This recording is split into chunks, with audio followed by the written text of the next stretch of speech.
C'est parti pour la Biennale d'architecture de Venise, officiellement ouverte au grand public depuis samedi dernier. Un événement majeur pour la Cité des Doges, mais surtout pour la discipline, puisque des centaines de milliers de visiteurs sont attendus jusqu'en novembre. Pour cette 16e édition, le commissariat général a été confié aux Irlandaises Yvonne Farrell et Shelley McNamara. Les fondatrices de Grafton Architects ont proposé aux participants une thématique générale, sobrement baptisée Free Space. We wanted space to be in the word because architecture is about space. Less in our minds about the object of architecture, but the space in which we humans stand. And that space is the void, and Alejandro de la Sota calls and says that architects should make as much nothing as possible.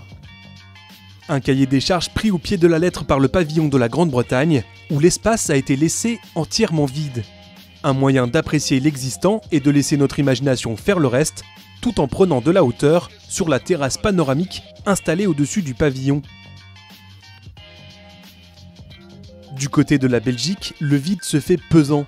Dans une installation baptisée Eurotopie, les Belges invitent au vivre ensemble dans la pièce principale, inspirée des forums romains, lumineuse et spacieuse, mais s'inquiètent aussi de l'isolement, comme le Brexit, en confinant les espaces extérieurs. Ne dit-on pas que l'architecture est le plus politique des arts ? Oui, mais tout en restant optimiste, estiment les commissaires.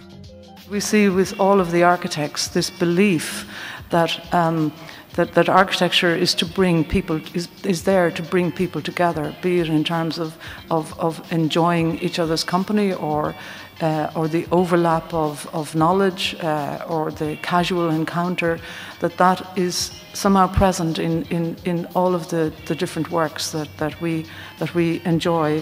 Cette biennale se veut donc avant tout un gigantesque laboratoire de recherche sur les moyens de concevoir des lieux de vie, plutôt que sur la beauté formelle des bâtiments.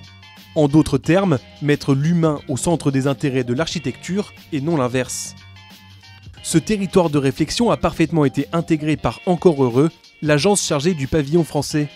Avec Lieu Infini, il retrace le parcours de 10 espaces, comme le 104 à Paris ou la Friche de la Belle de Mai à Marseille, en perpétuelle évolution au gré des envies et besoins de leurs occupants. Dans le pavillon central, entre diverses expositions, les fondatrices de Grafton Architects proposent des espaces pensés pour le bien-être des visiteurs. En effet, certaines pièces sont aménagées avec des bancs et des poufs géants pour s'allonger.